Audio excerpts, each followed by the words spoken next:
Ya, kitab Tauhid episode ke-53 teman-teman, yaitu larangan untuk mengucapkan hambaku atau tuanku. Ya, ini pembahasannya pendek banget ya. Ustaz Firanda bahkan di YouTube-nya tuh sampai 2 bab digabung, saking pendeknya bab ini. Dan Ustaz Firanda di sini bilang bab ini nggak terlalu penting. Arizal perlu ralat ya perkataan beliau, seharusnya Ustadz nggak bilang nggak terlalu penting, tapi kurang bisa diimplementasikan sekarang gitu. Kalau misalnya bilang nggak penting, itu konotasinya positif atau negatif? Negatif. Padahal pelajaran kitab Tauhid itu nggak ada yang nggak penting. Tapi ngerti sih yang namanya orang lagi ceramah, kadang suka keluar statement yang mungkin nggak sengaja ya, nggak sengaja. Mungkin beliau nggak ada sama sekali niat merendahkan Al-Quran dan hadis, tapi ya keluar dengan itu aja natural gitu. Sama seperti Arizal ketika membahas Aisyah, sering banget ngomong Ibnu Umar keliru, dia keliru, dia keliru. Padahal yang benar Ibnu Umar, padahal yang benar Hudzaifah gitu. Nah Aisyah pernah ngomong kayak gini, Aisyah mah sering kayak gitu. Itu tuh nggak ada niat sama sekali untuk merendahkan Aisyah, cuman natural aja ngomong Aisyah mah sering kayak gitu. Maksudnya emang sering. Dalam hadis para ulama menjelaskan Aisyah menilai berdasarkan ilmu yang dimiliki Aisyah, tapi Ibnu Umar menilai berdasarkan ilmu Ibnu Umar. Aisyah hanya tahu kondisi Nabi SAW di rumah, sedangkan Ibnu Umar tahu di luar rumah, sehingga yang lebih tepat untuk diterima beritanya adalah Ibnu Umar gitu. Nah jadi emang kadang-kadang suka kepleset lidah, dan di sini nanti ingin ngebahas dulu adab terhadap ilmu Allah ya, terhadap Al-Quran dan hadis. Jadi sekali lagi di sini kritik kepada Ustaz Firanda, tapi yakin banget dengan segala husnuzon kita bahwasanya beliau sama sekali nggak merendahkan Al-Quran, tapi itu kepleset lidah aja. Dan mungkin juga karena faktor beliau lebih sering ngomong bahasa Arab ya, sehingga ketika di beberapa hal dalam bahasa Indonesia mungkin ada yang kurang tepat gitu dalam posisi katanya. Ya, semoga Allah memberkahi kita semua. Bismillahirrahmanirrahim. Wassalatu wassalam ala Rasulillah. Innal hamdalillahi nahmaduhu wa nasta'inuhu wa nastaghfiruh. Sungguh segala puja dan puji hanya milik Allah. Kita puji Dia, kita mohon pertolongan dan ampunannya. Wa na'udzubillahi min syururi anfusina wa min sayyiati a'malina. Kita mohon perlindungan kepada Allah dari keburukan diri kita dan keburukan amal perbuatan kita. May yahdihillahu fala mudhillalah. Barang siapa yang Allah beri hidayah, tak akan ada seorang pun yang bisa menyesatkan. Wa may yudlil fala hadiyalah. Dan barang siapa yang Allah sesatkan, tak akan ada seorang pun yang bisa memberi petunjuk. Asyhadu an la ilaha illallah. Aku bersaksi tiada Tuhan yang berhak disembah dengan benar kecuali Allah. Wa asyhadu anna Muhammadan abduhu wa rasuluh. Dan aku pun bersaksi Muhammad adalah hamba dan rasulnya. Amma ba'du. Kita semua di sini ikut kajian berharap banget biar Allah tutupi dosa-dosa kita, aib-aib kita, ya. Bukan cuman kita ingin dapat ilmu baru, tapi yang paling penting adalah kita ingin diistiqomahkan di jalan Allah sampai kita mati dalam kondisi itu. Teman-teman, Allah berfirman di surat Al-Muzammil, Inna sanulqi alaika qawlan thaqila, bukan sadida ya, thaqila. Sesungguhnya Allah, kami, kata Allah, akan menurunkan kepadamu wahai Muhammad ucapan yang berat. Sehingga kita harus paham, semua ayat Quran, semua hadis yang sahih itu wahyu dari Allah, dan wahyu dari Allah itu semuanya berat, berbobot, penting. Gak ada satupun dari ayat Quran, bahkan satu huruf, sekedar huruf wa di Quran yang gak penting. Contoh aja teman-teman, di surat An-Nas, huruf awalnya apa, Gregan? Kata awalnya surah An-Nas? Ul. Sampai ada ulama yang membahas apakah boleh membaca surah An-Nas dihilangin kata kulnya. Kan kul artinya apa sih? Katakanlah, Qul a'udzu birabbin nas. Iya gak sih? Boleh gak kita daripada ngebaca katakanlah, aku berlindung kepada Tuhan manusia, daripada pakai katakanlah, mending langsung aja bilang aku berlindung kepada Tuhan manusia yaitu Allah.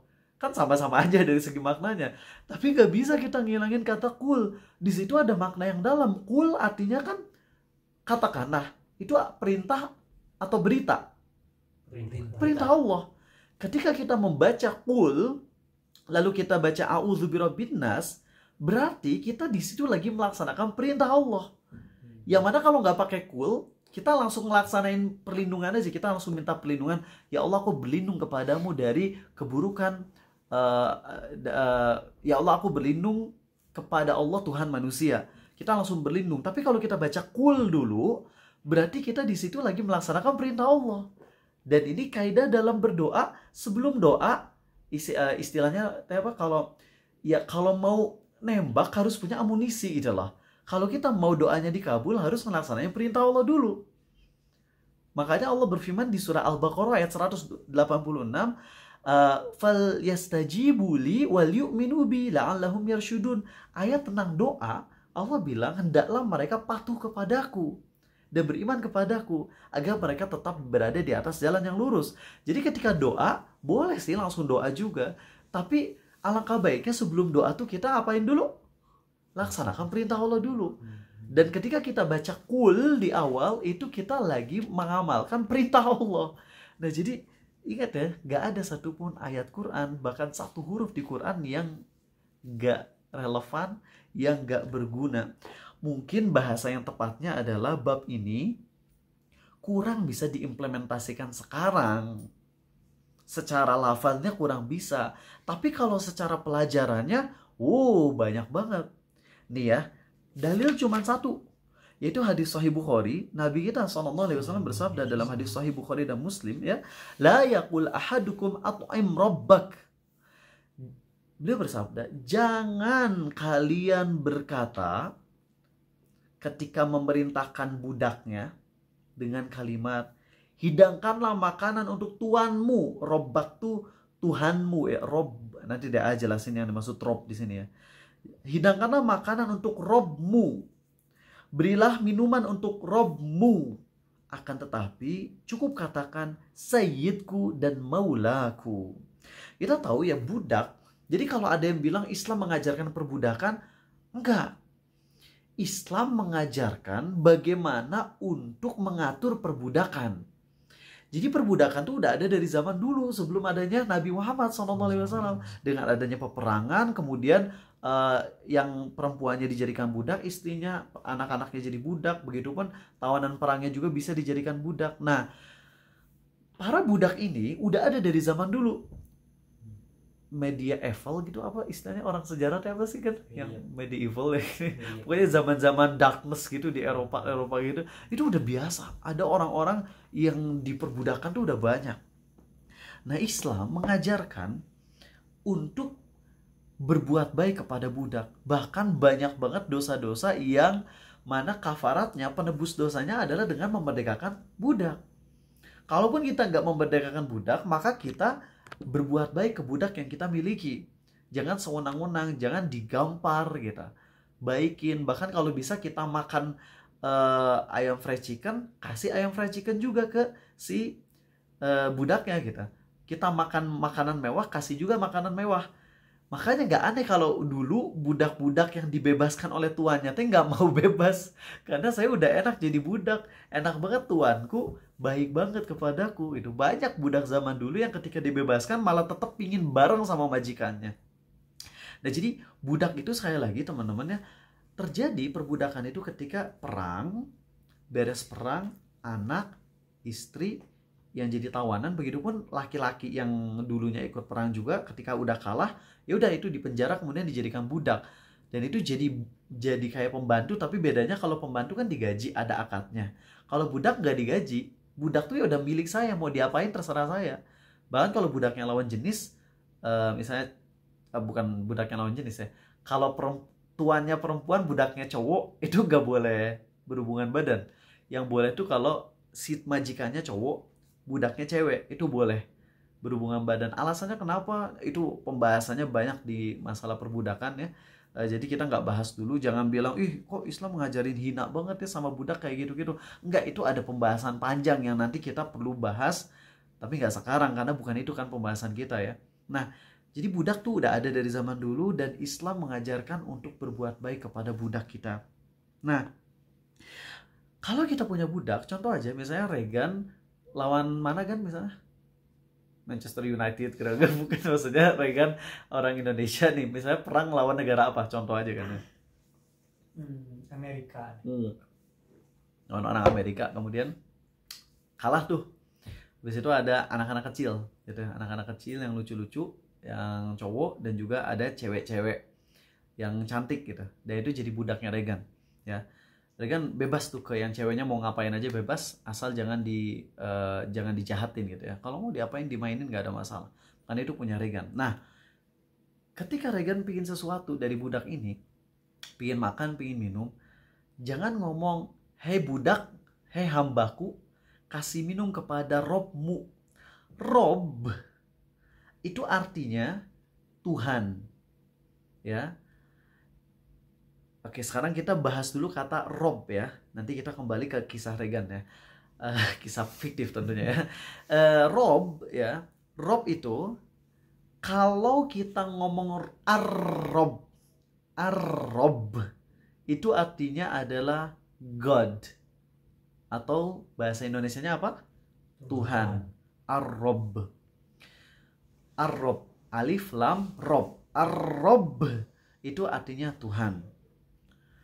Begitupun kalau Ar-Rob, lalu di depannya dihubungkan dengan kata benda yang sangat besar. Contohnya apa? Benda yang sangat besar? Rabbil alamin gitu, alam semesta. Rabbil alamin, Rabbul alamin. Apalagi benda yang besar, jangan kegedean, alam semesta kegedean. Apalagi kan? Gunung. Iya deh, gunung, pantai selatan. Apalagi? Ali. Hutan. Bumi atulah. Rabbus samawati wal ardi. Kan Allah berfirman, Rabbus samawat, Tuhannya langit dan Tuhan bumi. Jadi kalau kata Rob, Ar-Rob, cuman kata Ar-Rob doang, itu udah, itu hanya untuk Allah. Atau Ar-Rob, Rob, di depannya dihubungkan dengan kata benda yang sangat besar, yang gak mungkin bisa dikuasai oleh manusia. Maka itu juga maknanya Allah. Paham di sini ya? Sekarang bagaimana dengan kata Ar-Rob? Lalu di depannya adalah benda-benda mati yang kecil sifatnya. Contohnya rumah, mobil. Nah, ketika kita ngomong Robbul Bait, Rob al-Bait artinya apa bait? Rumah. Rob, Tuhan. Nah, kalau kita gabungin Robbul Bait, itu bukan jadi Tuhannya rumah, bukan. Jadi artinya adalah pemilik rumah. Ini dalam bahasa Arab kalian akan paham kalau misalnya suatu benda ada yang memilikinya, maka itu jadinya maksudnya pemilik rumah tersebut. Misalnya Robbul Ibil. Robbul Ibil artinya pemilik unta gitu ya. Robbul Bait pemilik rumah, bukan jadi Allahnya rumah, bukan deh, bukan Tuhannya rumah. Nah, kalau bahasa simplify-nya di bahasa Indonesia itu tuan, ya. Tuan rumah, tuan apa tadi? Camel, tuan unta, gitu. Tuan mobil, pemilik mobil. Nah, jadi ulang lagi ya, Rob, sekali lagi, kalau Ar-Rob saja, gak ada kata selain itu artinya siapa? Allah, yaitu Tuhan kita. Sekarang tipe kedua, Rob, lalu di depannya pakai benda-benda yang besar banget yang gak ada yang bisa menguasai di alam ini. Berarti itu siapa? Allah juga. Seperti Tuhan langit, Tuhan bumi, Tuhan alam semesta, Tuhan arsy. Itu Allah juga maknanya. Yang ketiga, kata Rob, lalu di depannya ada benda-benda mati yang kecil. Seperti rumah. Kan rumah kecil ya kalau dibandingkan alam semesta kan ya. Maka kalau gitu arti Rob di sini bukan Tuhan. Arti Rob di sini artinya apa? Tuan atau pemilik. Paham ya? Sekarang yang keempat. Yang keempat harus sudah paham ya, ngulang-ngulang ya. Rob, lalu di depannya pakai manusia. Rob, di depannya pakai manusia. Nah, maka di sini artinya adalah majikan gitu. Majikan. Majikan karena kalau ada budak berarti ada tuannya.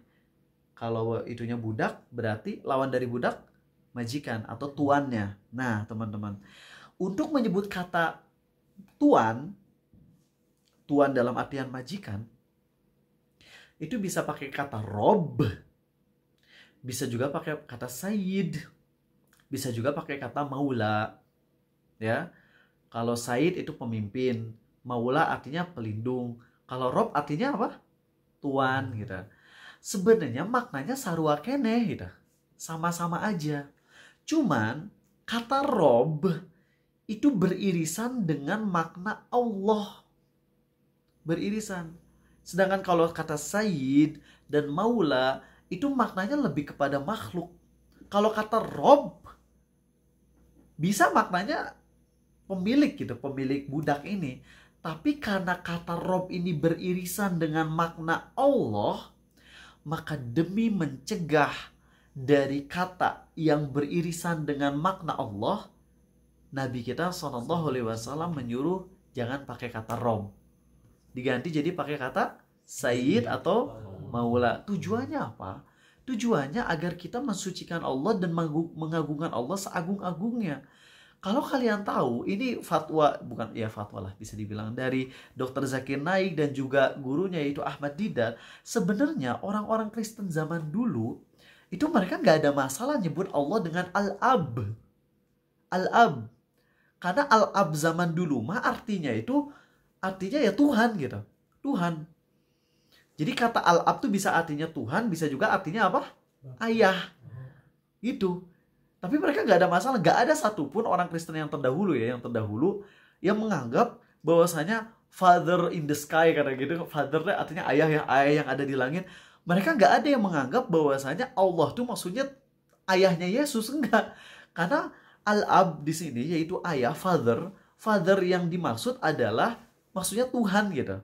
Emang itu bahasa zaman dulu kayak gitu. Dan orang-orang Kristen paham yang dimaksud Father di sini maksudnya Tuhan, bukan ayah gitu. Cuman ketika makin kesini kan ada distorsi bahasa gitu ya, ada ketidakpahaman terhadap tafsir yang sebenarnya, sehingga akhirnya Father yang awalnya artinya Tuhan malah berubah jadi apa? Jadi Tuhan ayah. Makanya kita tahu ada orang-orang Kristen ortodok yang kalau dibaca di Bible-nya mah tetap nyebutnya Father. Tapi mereka nganggap gak ada Tuhan ayah, Tuhan anak. Tuhan cuma satu, yaitu Allah. Yesus itu adalah Rasulullah. Gitu. Dan juga Jibril adalah siapa? Ya Rasulullah dari kalangan malaikat. Maryam adalah ibunya Rasulullah, yaitu ibunya Isa. Jadi Kristen ortodok yang monotheism, yang menyembah Allah semata, mereka sama. Mungkin di Bible-nya nyebutnya Father, tapi Father yang mereka maksud di sini bukan Father Tuhan Bapa, bukan. Tapi Father di sini emang artinya adalah Tuhan itu sendiri. Nah, jadi di agama dulu kata itu bisa terdistorsi maknanya, distorsi atau apa ya? Mungkin bukan distorsi, lebih ke hilang pemahaman terhadap makna tersebut, sehingga malah jadi menyeleweng maknanya. Nah di sini, pergeseran makna itu dia bahasanya. Ada pergeseran makna yang dulu mereka ngerti. Al-Ab artinya Tuhan, bukan artinya ayah. Tuhan ayah bukan, tapi emang Tuhan beneran, Tuhan satu-satunya yaitu Allah yang Maha Kuasa. Tapi ada pergeseran makna. Nah di dalam Islam kita berusaha agar makna tentang diri Allah itu murni untuk Allah saja. Jangan tercampur aduk dengan makna yang lain. Jadi di sini ada pelajaran penting, di mana kita tidak boleh mengucapkan sesuatu yang nanti berpotensi akan mengubah atau merendahkan nama Allah itu sendiri. Akan berpotensi membuat nama Allah itu jadi gak sakral lagi gitu loh. Ya, ini pelajaran pentingnya. Ini pelajaran penting. Ya, kalau kita mau diperluas lagi, coba kalau nyebut Allah Maha Penyayang, itu bahasanya hormat gak Allah Maha Penyayang? Hormat. Tapi kalau Allah itu keren, itu hormat atau gimana? Ngedengernya aja gak cocok gitu. Iya gak sih? Allah tuh maha keren. Dari telinga kita juga udah gak enak. Itu nantinya ada unsur yang sifatnya jadi gak sakral lagi untuk Allah. Nah kita harus tinggalkan semua bahasa-bahasa yang kayak gitu. Ini pelajaran penting. Nah sekarang mau nanya, jadi pembahasan ini penting gak? Penting. Makanya kalau dibilang gak penting kata Ustaz Firanda itu keliru. Mungkin sekali lagi beliau tuh maksudnya gak relevan untuk pembahasan budaknya, karena kita kan gak punya budak. bukan budak bahasa Sunda ya, anak ya teman. Beda cerita ya teman. Budak bahasa Sunda mah anak, tapi budak yang dimaksud di sini hamba sahaya. Itu jadi penting teman-teman lihat bagaimana Islam dan kitab tauhid mengajarkan kita agar menyempurnakan penghambaan kita kepada Allah, walaupun dari sisi lafaz kita dilarang untuk mengucapkan Rob. Nah, jadi itulah ya, semoga kalian bisa paham pembahasan ini. Tapi nanti ada rincian seperti ini teman-teman. Mungkin kalau kalian cuman sampai bab ini aja, sampai pembahasan itu aja, kalian akan aneh. Nanti di Quran kalian akan ngelihat bagaimana Nabi Yusuf bilang majikannya sebagai robnya. Kemudian banyaklah dalil-dalil di Al-Quran maupun hadis di mana nyebut rob, tapi bukan untuk Allah saja. Padahal itu lagi ngomongin tentang manusia. Maka di sini kalian harus konsentrasi, ini pelajaran bahasa Indonesia, oke teman-teman? Coba mau nanya ke siapa namanya teh? Gary ya. Gary, kata ganti orang ke satu apa? Aku. Aku. Saya. Kamu, saya. Kok kamu? Iya. Aku, saya.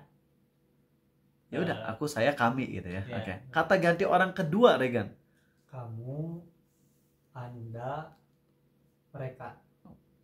Mereka mah orang lain. Kamu dan kamu kalian ya, kamu kalian gitu. Gini deh, kalian tuh bahasa Indonesianya gagal kabehnya asli. UNG ama paling jelek dulu waktu zaman UN, bahasa Indonesia tuh paling jelek. Paling gede tuh bahasa Inggris gitu. Aduh. Nah gini ya teman-teman. Jadi kalau kata ganti orang pertama tuh saya, aku, nih aku nih yang lagi ngomong ini aku. Itu kata ganti orang pertama. Kalau kata ganti orang kedua tuh orang yang kita lagi ajak ngobrol langsung. Sini, lagi ngobrol sama Regan ya berarti ke Regan aja udah. Yang lain-lain gak usah ikutan gitu.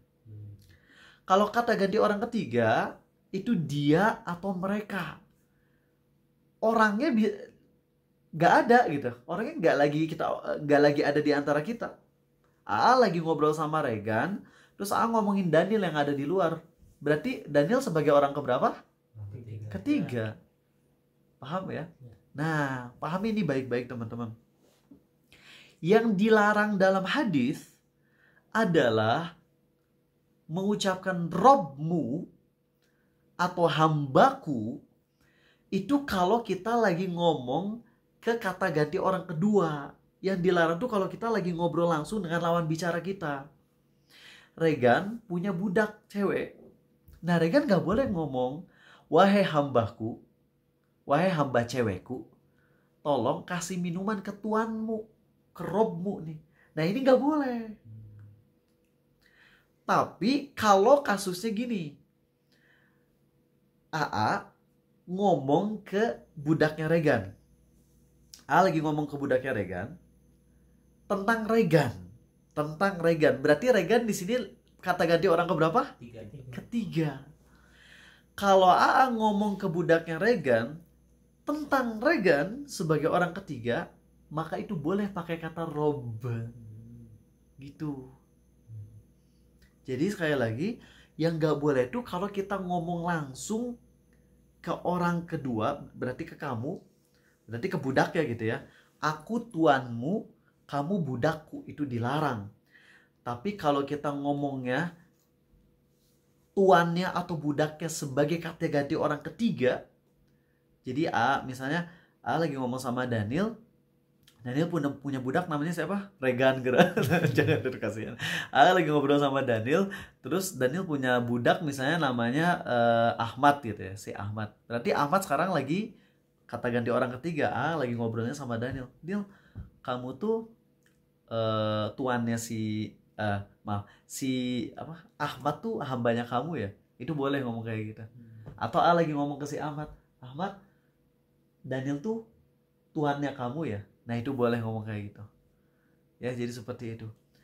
Yang gak boleh itu apa, sekali lagi, kalau lagi ngomong berdua ke orangnya langsung, kata ganti orang kedua. Nah itu yang dilarang. Itu dilarang. Sebagian ulama melarang sampai haram, sebagian berpendapat makruh, tapi yang jelas itu dilarang. Mau makruh atau haram kita tinggalkan. Adapun kalau kata ganti orang ketiga, Di situ memang ulama beda pendapat lagi, tapi yang pendapat yang benar adalah boleh, karena banyak hadisnya dan ayat Quran di mana Nabi Yusuf berkata, irji' ila rabbika fas'alhu, ya, pergilah kepada tuanmu. Itu kan Nabi Yusuf lagi ngomong kepada orang tentang tuannya yang lagi nggak ada tuh. Maka Nabi Yusuf bilang, pergilah kepada tuanmu, tuh yang itu tuh yang di situ. Nah berarti boleh ngomong Rob atau hamba asal objeknya bukan di depan kita itu. Objeknya itu sebagai orang yang ketiganya, itu boleh seperti itu. Mudah-mudahan bisa paham ya di pembahasan ini. Baik teman-teman, pembahasannya simpel sekali, tapi berharap di sini kalian bisa dapat pelajaran penting di mana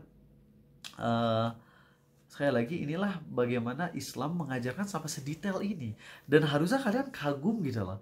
Bagaimana aturan-aturan yang begitu detail dalam Islam ini yang nggak kita temukan dalam agama lain. Dalam agama lain, makanya ketika TikTokers Kristen ngebahas tentang Islam, itu mereka ngomong kayak gini, dia ngomong gini ya. Di saat ada orang-orang Islam yang bilang agama kita ini ribet banget, banyak aturan banget, itu orang Islam ngomong kayak gitu.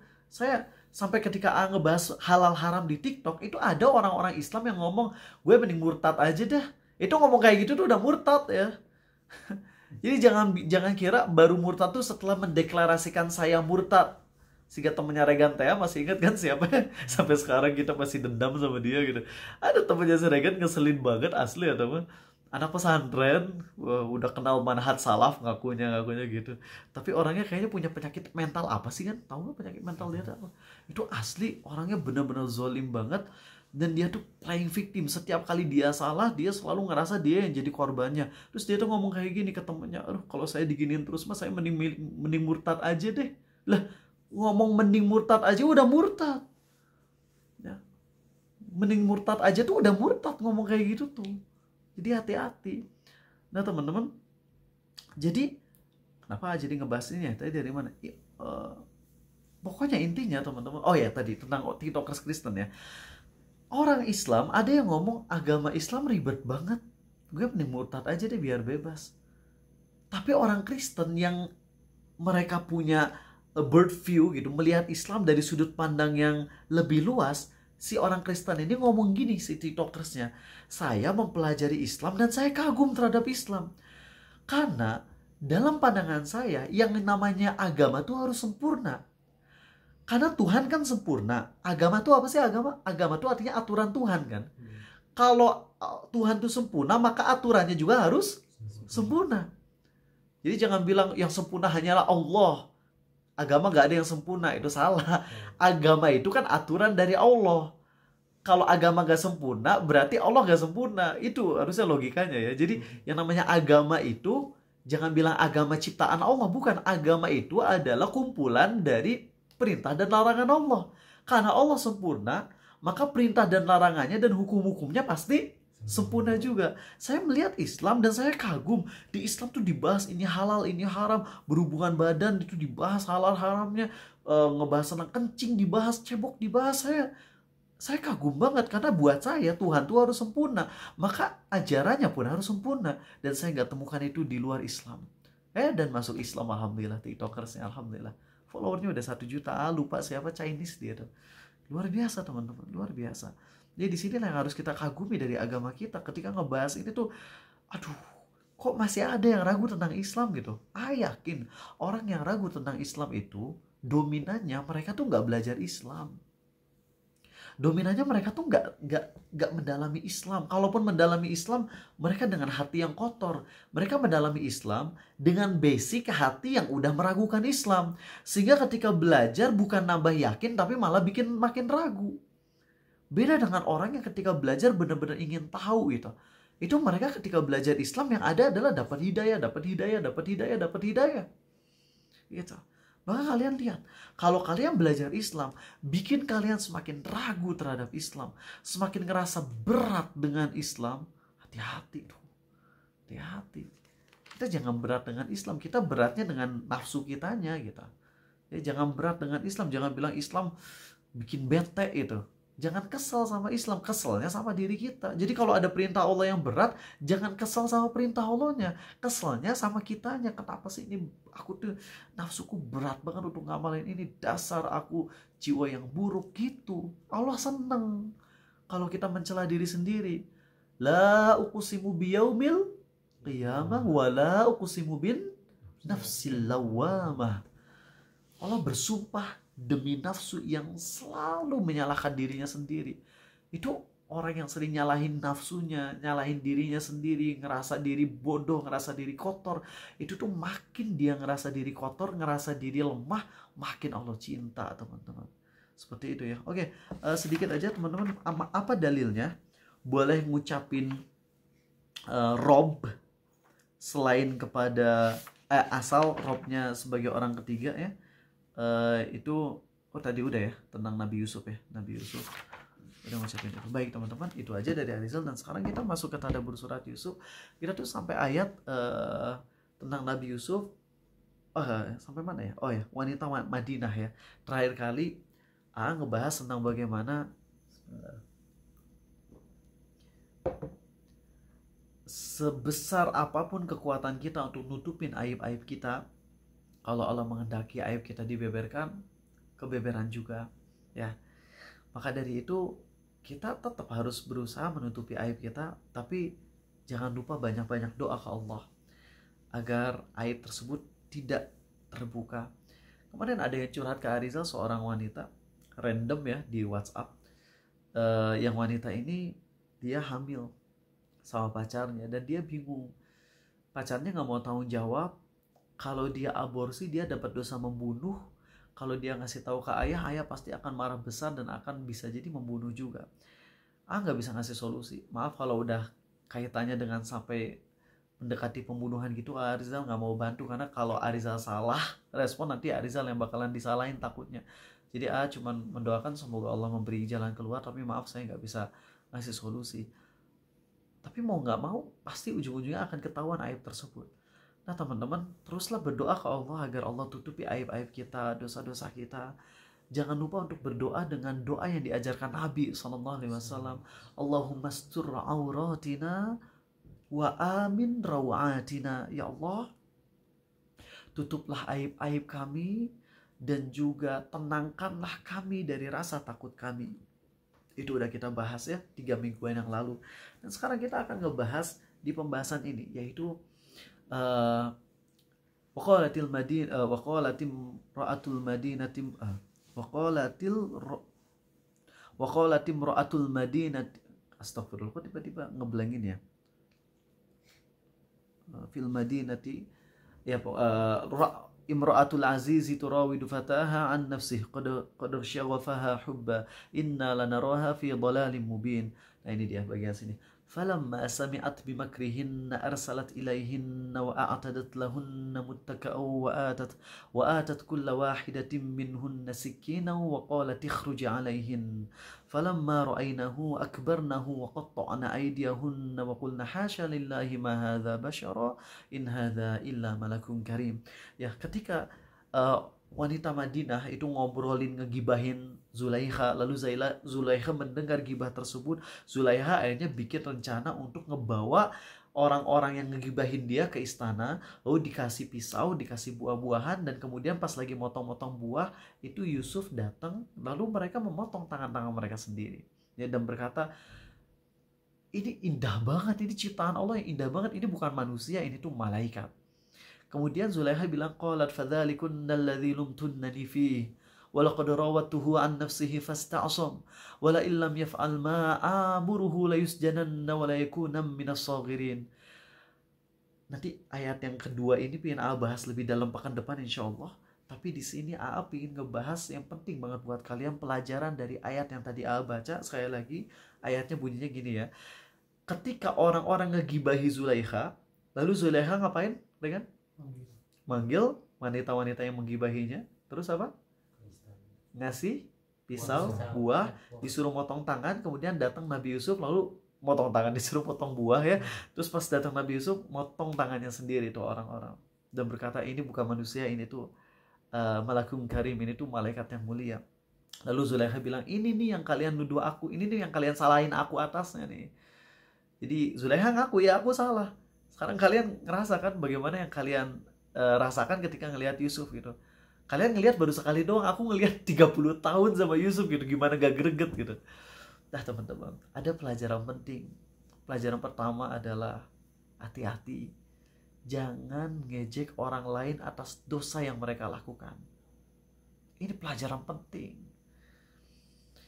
Makanya ketika ada orang terjatuh ke dosa, jangan pernah mengejek dalam artian merendahkan dan merasa diri kita akan selamat dari ujian kemaksiatan tersebut. Kita ejek buruknya kemaksiatan, jelas. Contoh aja. Misal ya, ini contoh yang nggak tahu bener enggaknya. Karena AA nggak bisa membenarkan kecuali kalau si pelakunya sendiri yang ngomong. Ya, dulu ada ketua sebuah pesantren di sebuah negara yang mana meninggal ustadznya, kemudian anaknya disuruh untuk menjadi penggantinya, dan anaknya ini terkenal punya banyak problem ya. Dan kemudian si istrinya bilang kalau si anak ini alias suaminya itu pernah zina sama cewek. Itu baru ucapan dari istrinya doang. Dan si cowoknya alias si pelaku yang dituduhnya dia nggak ngaku secara eksplisit. Nah kita nggak bisa memastikan dia zina atau enggak.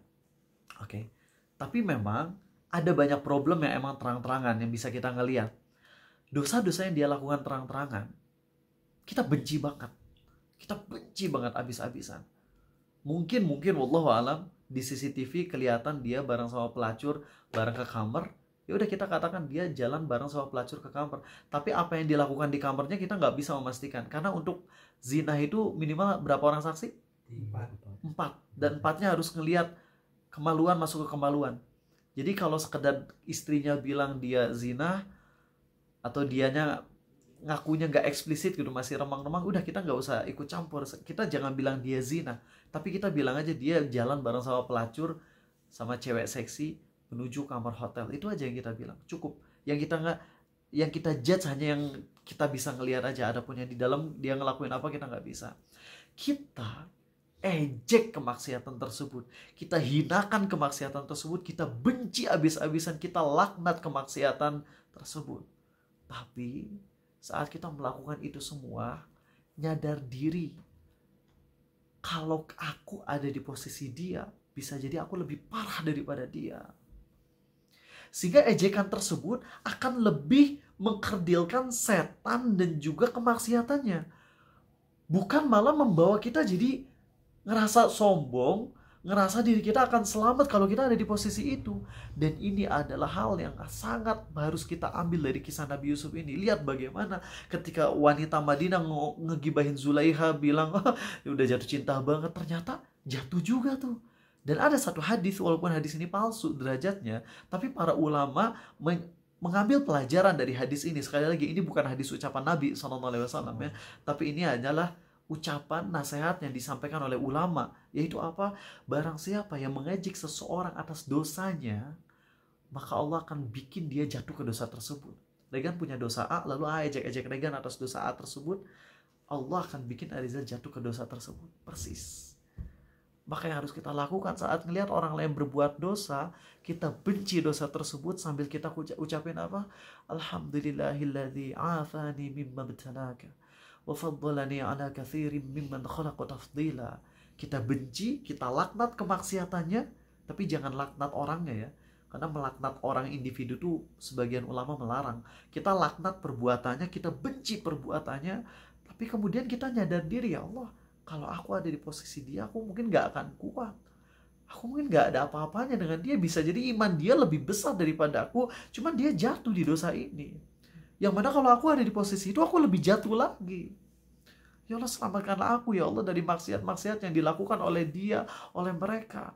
Jangan bikin aku jadi sombong ya Allah. Jangan biarkan aku jadi ujub dan sombong dengan diriku sendiri. Pernah gak kalian baca surat Yusuf ngayatin kayak gini gitu lah? Ini tuh dalam banget. Makanya bilang dari awal surat Yusuf tuh kalau kita tadaburi, gak habis-habis itu pentadaburan. Kita mungkin baca ayat tadi tuh ingatnya apa sih? Kalau baca ayat tadi, paling kita ingatnya sama ibu-ibu tukang gosip ya. Ini kenapa ya? Kok jadi kesini? Punten nih. Punten ya sebentar ya.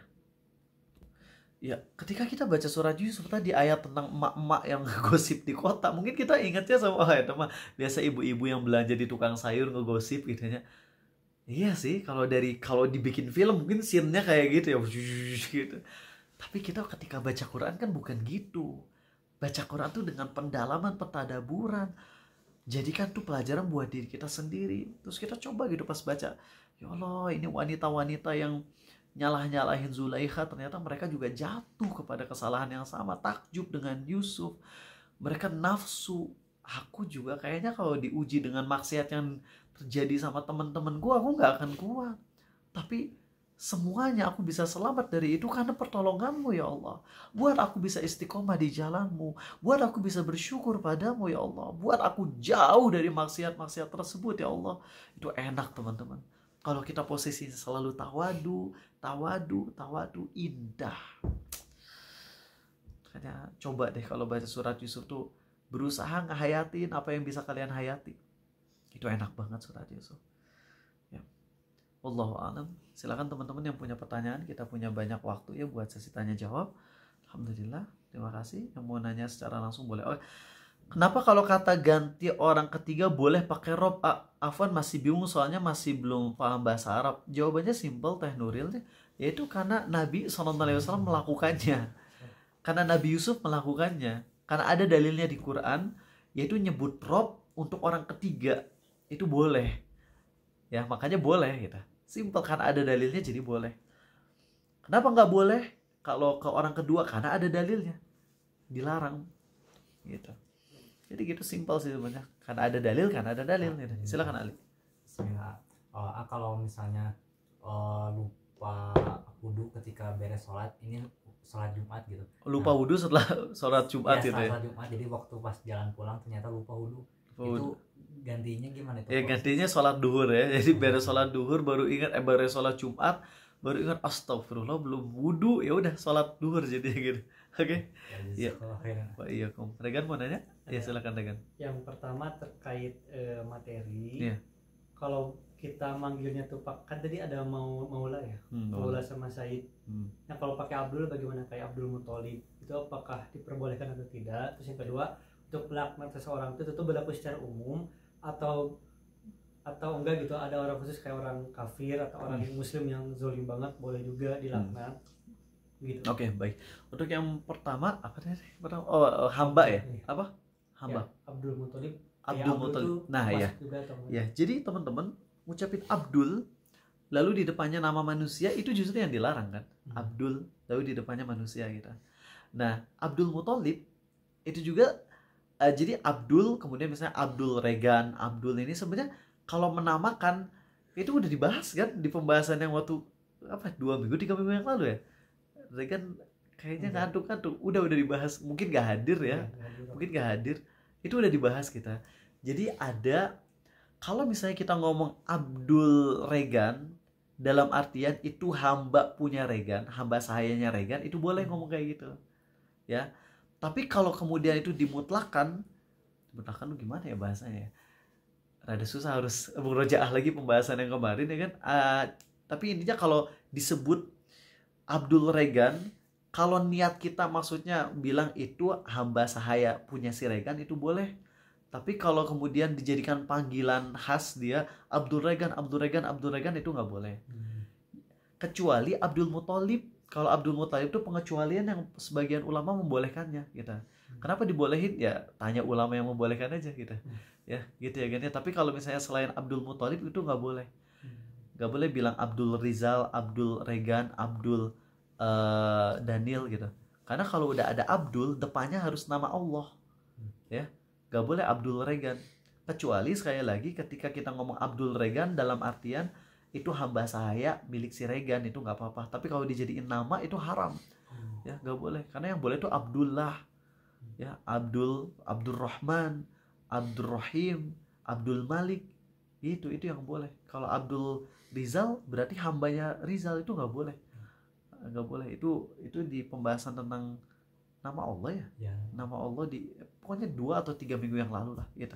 Itu ya Regan. Adapun tentang melaknat, ya sebenarnya dulu udah pernah kita ngebahas di kajian di Masjid Unisba ya. Judulnya teh The Curse Mark. Itu teh poster kajiannya teh tanda laknat dari Orochimaru kan. Tanda segel laknat dari Orochimaru gitu ya. Nah itu tuh jadi ada pembahasannya, rinciannya. Ustadz Abdul Jauza lebih cenderung ke pendapat boleh melaknat seseorang secara personal, tapi jangan sering-sering, dan itu pun pilih-pilih. Kalau melaknat orang kafir secara umum mah boleh, jelas. Melaknat orang kafir secara global, melaknat Israel gitu ya, yang ngebuat saudara-saudara kita terzolimi, itu jelas boleh, itu mah disyariatkan banget. Ya Allah, laknat Israel, itu maksudnya Israel Zionis gitu ya, hancurkan mereka, laknat mereka, jelas itu boleh banget. Atau melaknat orang kafir secara general, itu boleh, karena jelas itu dalilnya. Tapi kalau melaknat individu kafir, ada orang kafir tapi bukan banyak kan, satu orang nih, terus kita bilang laknat Allah atasmu, disitulah ulama beda pendapat boleh atau enggaknya. Kalau orang kafir sendirian aja dilarang melaknat menurut sebagian ulama, apalagi orang Islam. Lebih gak boleh lagi dilaknat secara personal gitu. Ini dilarang sebagian ulama, tapi ada ulama yang membolehkan untuk melaknat berdasarkan mafhum mukhalafah dari hadis. Ketika ada seorang sahabat yang mabuk, kemudian para sahabat lain kan mukulin tuh 80 kali ya, kalau mabuk teh kurang lebih dipukul, ada yang pakai sendal, pakai topi apa, kopiah atau apa, dipukul ini sahabat ini.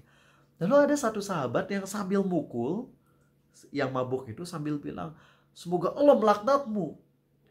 Kemudian Nabi SAW bersabda, jangan kau melaknat dia, jangan melaknat yang mabuk ini. Padahal dosa mabuk teh dilaknat gak? Dilaknat. Ada hadis saya orang yang mabuk tuh dilaknat. Tapi ternyata sahabat yang mabuk ini ketika dipukul sama sahabat yang lain sambil sahabat yang mukulnya tuh melaknat yang mabuk, Nabi SAW bersabda, jangan kau melaknat dia, karena dia mencintai Allah dan Rasulnya. Jadi cinta Allah dan Rasulnya tuh masih tetap bisa aja jatuh ke dosa besar gitu, masih bisa. Nah dari hadis ini sebagian ulama berpendapat Nabi SAW bersabda, jangan kau laknat dia karena dia mencintai Allah dan Rasulnya. Artinya kita boleh melaknat orang yang tidak mencintai Allah dan Rasulnya, yakni orang kafir. Orang kafir kan gak mencintai Allah dan Rasulnya, berarti boleh dilaknat walaupun individu. Kalau ngelaknat secara global boleh gak? Boleh, itu mah jelas. Tapi kalau melaknat individu kan dilarang oleh sebagian ulama. Tapi sebagian ulama membolehkan dengan alasan hadis tadi, ya. Nabi SAW bersabda, jangan kau laknat dia karena dia mencintai Allah dan Rasulnya. Artinya kebalikannya, kalau nggak cinta Allah dan Rasulnya berarti boleh dilaknat. Lihat, keren ya ulama ya ketika ngebahas ini tuh. Itu kalau lagi ngebahas dalil-dalil perbedaan pendapat ulama tuh kita akan kagum gitu. Dan kecerdasan para ulama dalam mengambil pelajaran dari hadis-hadis. Itu luar biasa. Oke, baik. Oh iya, mau nanya Gary barangkali pertanyaan di luar materi boleh kok. Belum. Oke. Gak apa-apa ya. Kalau ada waktu istirahat kerja saat siang, tapi azan duhur sebelum waktu istirahat, apakah sebaiknya sholat duhurnya saat istirahat atau boleh pas azan terus cepat balik lagi? Nah, jadi gini, kalau pekerjaannya tuh bukan pekerjaan yang darurat, yang kalau ditinggalkan bisa kalau pekerjaannya tuh yang darurat, kalau ditinggalkan bisa berbahaya seperti satpam. Kalau misalnya satpamnya pergi nanti gak ada yang ngejagain, bisa kecurian. Maka di situ dia lanjut dulu aja kerja. Ya jangan sholat. Ya.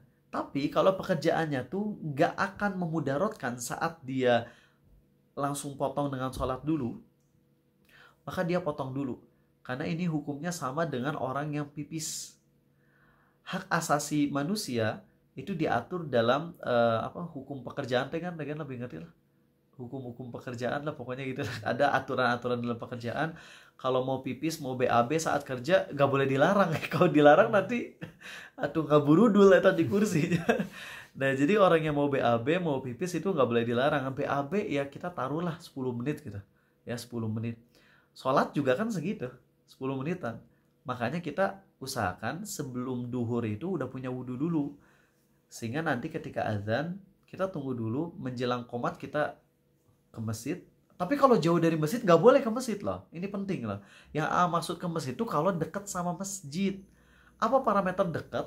parameter dekat tuh bisa mendengar azan tanpa mikrofon.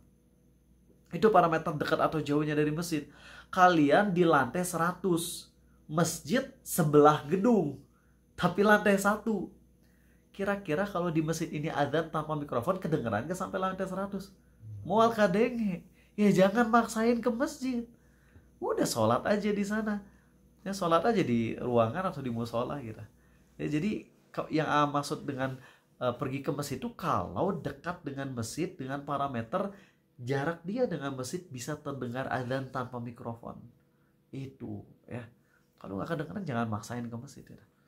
Dulu waktu kuliah di UPI kan dekat sama Darut Tauhid yang di Gerlong. Itu kedengeran azan. Kalau tanpa mikrofon pun kedengeran karena itu jaraknya dekat banget gitu. Maka saat azan izin ke masjid. Walaupun lagi UTS izin ke masjid, cuma caranya gimana? Udah punya wudu dulu.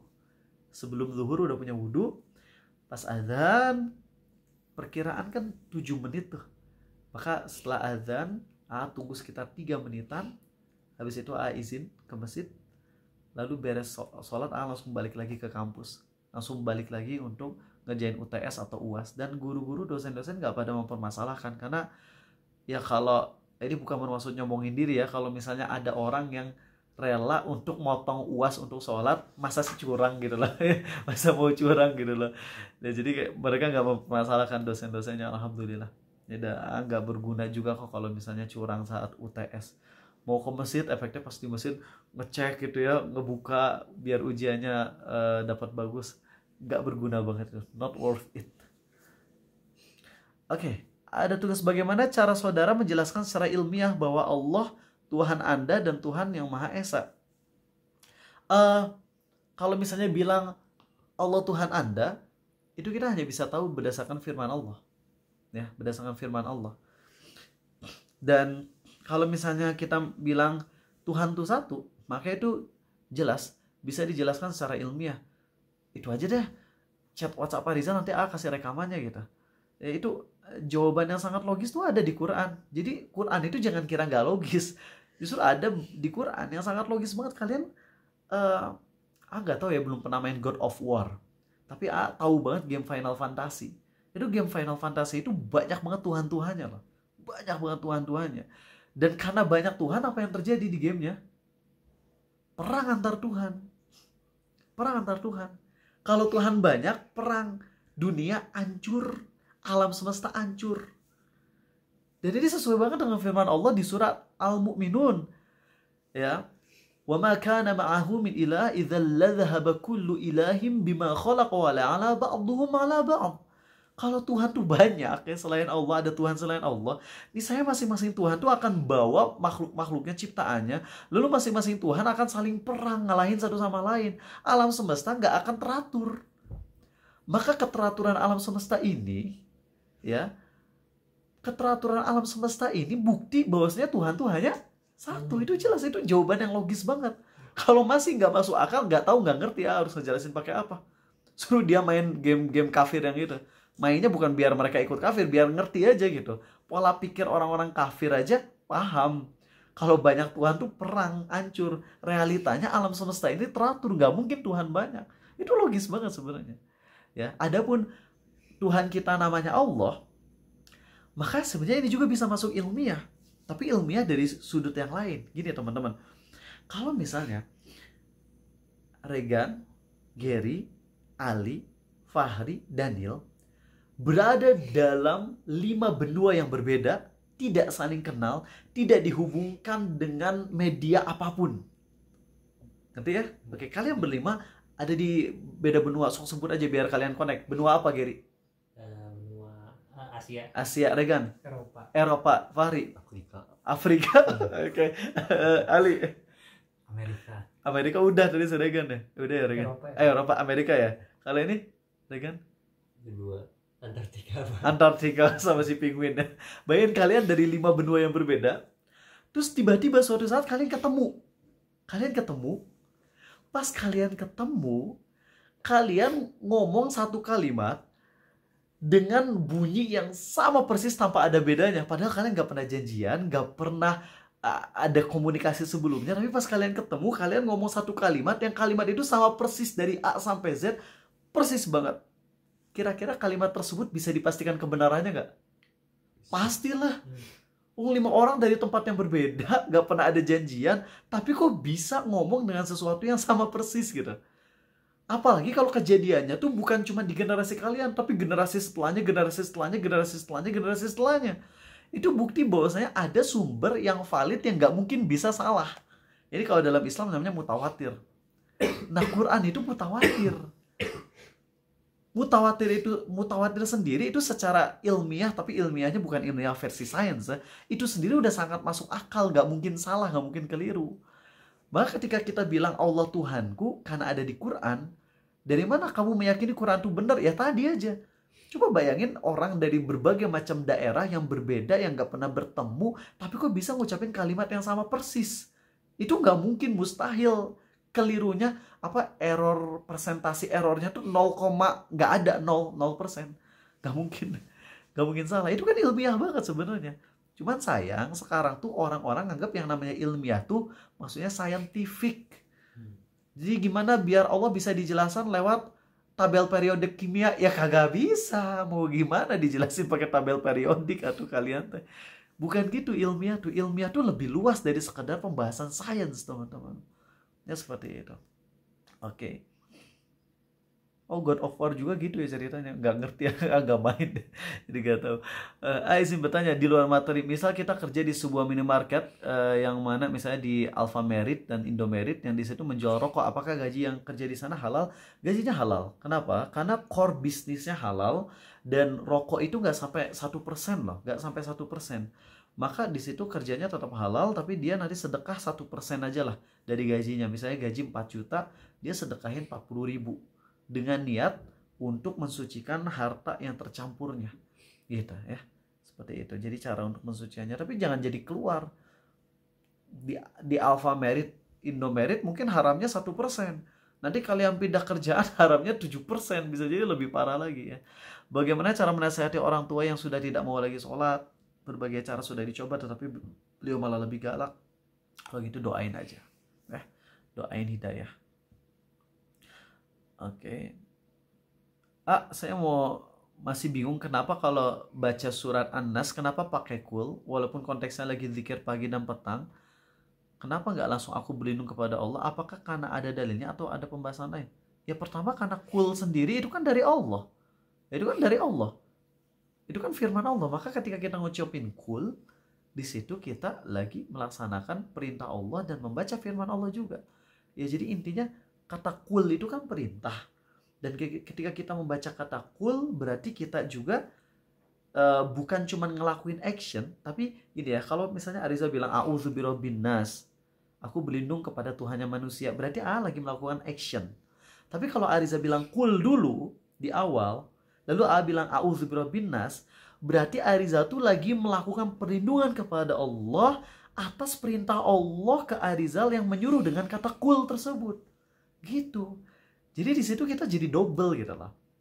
Double penghambaan. Pertama minta perlindungan ke Allah, kedua melaksanakan perintah Allah. Yang mana Allah bilang kul, katakanlah, dan kita mengatakan. Gitu teman-teman. Susah ya pembahasannya.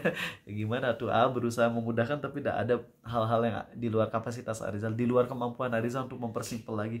Jadi minta maaf, dan itu aja dari Arizal. Makasih teman-teman ya, semoga dapat pelajaran di malam hari ini, dan terus minta istiqomah, dan minta ke kalian nih, saran ke kalian, tolong yang ikut kajian ke Arizal tuh nggak usah nunggu teman lain buat ikut gitu ya. Jadi seneng nih ada Gary dari UPI yang datang ke rumah Arizalnya nggak mau ngajak teman. Kenapa? Kalau ngajak temennya nggak mau, nanti jadi malas ya Gary. Udah kita jadi solo fighter aja kalau mau kajian tuh. Jadi kalian yang dari kampus Regan nih, dari Unpad sendiri, udah nggak ngajak yang lain gitu. Nah, Fahri dari Telkom sendiri, walaupun adik-adik kelasnya nggak pada ikut ke sini tetap ya. Oh ya, besok kajian fikih gini, kalau Arizal bangunnya tepat waktu ya jam 5, tapi kalau Arizal telat jam 5.30, berarti kalian standby aja jam 5. Standby jam 5 tuh udah siap-siap buat ngedengerin kajian. Tapi kalau ternyata Arizalnya telat bangun, ya berarti jam 5:30 ya, jam 5:30 ya, kalian siap-siap aja gitu. Oke? Udah aja, yang mau nginep di sini mangga ya, biar nggak ketinggalan kajian fikih. Yang mau pulang ya besok pagi habis sholat subuh dengerin kajian fikih di link Zoom yang sama. Subhanakallahumma wa bihamdik, maha suci Engkau ya Allah dan segala puji bagimu. Asyhadu an la ilaha illa anta, aku bersaksi tiada Tuhan selain Kau saja ya Allah. Astaghfiruka wa atubu ilaik, aku mohon ampunan padamu dan aku taubat padamu. Assalamualaikum warahmatullahi wabarakatuh. Waalaikumsalam.